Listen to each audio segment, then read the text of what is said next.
de postes, de buracos, de afundamentos, de trincas, de vegetação, de tipos de árvore, enfim, e elementos de drenagem, caixas, né? E até desconfiar de alguma coisa enterrada para que eu possa estar considerando no projeto. Então, quando eu falo em topografia, eu quero expandir um pouco a nossa mente para que a topografia seja realmente adequada. Por isso que eu prefiro chamar levantamento, plano e altimetria cadastrais.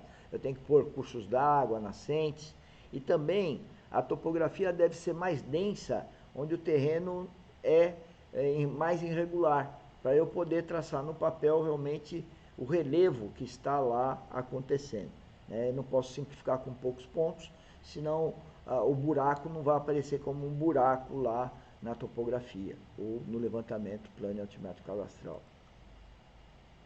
Então aí está um desenho de topografia e vamos ler o que está escrito à direita. As investigações devem estar acompanhadas do conhecimento do relevo. Relevo está ligado à geomorfologia, né? Aos levantamentos geomorfológicos. Podemos chamar de levantamentos topográficos ou levantamento planimétrico cadastral, quando é local, né? Sem esse conhecimento do relevo, sem conhecimento da topografia, né? Sem o cadastramento das interferências, tá? Eu reputo, sem isso, né, como está escrito aí, sem a qual, o levantamento topográfico, sem conhecimento do relevo, sem a qual as interpretações geotécnicas podem ser duvidosas ou até perderem o sentido. Então, o relevo, o cadastramento é fundamental nas interpretações geotécnicas, pois um equívoco aí pode trazer problemas no projeto de fundação, na obra de fundação. Outra coisa que eu queria chamar a atenção quando diz respeito à topografia é que as sondagens devem estar ligadas à topografia. Portanto, eu tenho que ter a coordenada x, y e a cota da boca da sondagem, né? Então, aqui eu estou mostrando uma rua, estou mostrando nessa região é a rua, aqui tem um talude, né? E aqui tem as cotas mais altas e as cotas mais baixas, o terreno sobe daqui para cá, muito bom. Então, eu estou entendendo o terreno.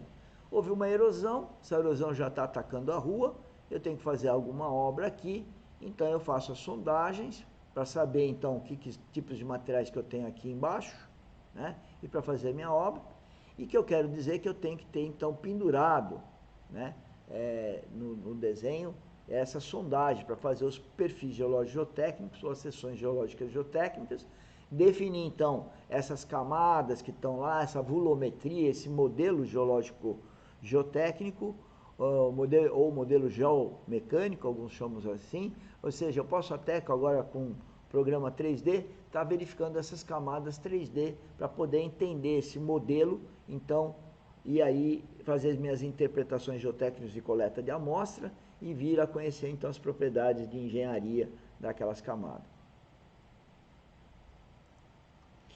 A primeira coisa que a gente faz quando a gente começa a investigação é fazer leituras a mapas geológicos, geotécnicos ou pedológicos que eventualmente se tenha daquela região, daquele local. É importante o relevo ou a topografia para as investigações geológico-geotécnicas? Já falamos, sim, é importante. E aqui eu quero dizer que essa figurinha é do livro de estabilidade, taludes rodoviários, daqui a pouco eu vou mostrar a bibliografia, e aqui está mostrando a ligação do relevo com os tipos de rocha, e os tipos de rocha gerando tipos de solo.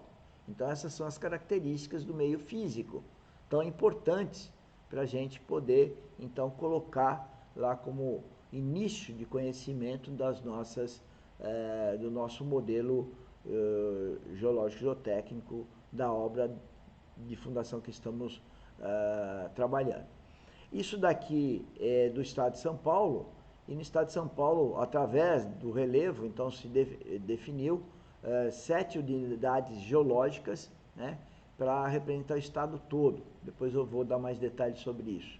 Essas unidades de análise do meio físico, então, características geológicas, geotécnicas e propriedade e problemas semelhantes, é fundamental, porque para um dado relevo, uma rocha gera um solo, e eu tenho então a partir daí uma semelhança nos problemas geotécnicos que possam ter. Daí a importância de começar analisando mapas, né, e tendo a ideia então de comportamento desses solos. Como é um programa de investigação geológica e geotécnica? Como que ele começa? Ele começa seguindo esse fluxo que a gente está pondo aí. Eu tenho que começar com levantamentos aerofotogramétricos, Google Earth, ver mapas disponíveis de geologia, pedologia, geomorfologia, visita ao local, mapeamento, daqui a pouco a gente vai falar mais disso, fazer o levantamento topográfico, eu já falei alguma coisa, que é o levantamento plano e altimétrico cadastral.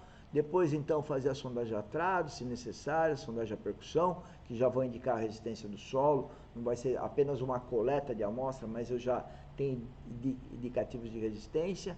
Aí eu vou classificar, interpretar os meus universos de camada tipicamente iguais, né, ou regiões representativas de um mesmo solo, e definir camadas, então, tipicamente iguais, como eu falei, mesmo universo, né, elas não são iguais, é um universo com certas semelhanças, né, e poder, então, ensejar ali um perfil com várias regiões, e para cada região, então, eu vou fazer uma coleta de amostra, para representar no laboratório aquele horizonte, aquela camada, aquela região, né, e com a execução dos ensaios de laboratório, eu vou analisar para ver então se eu conheço e tenho essa definição dos índices e parâmetros geotécnicos para cada universo de forma adequada, em função da necessidade do dimensionamento, do que eu estou dimensionando, tá? E se for necessário, eu volto a fazer mais sondagens, se for necessário, eu volto a fazer mais programa de ensaios,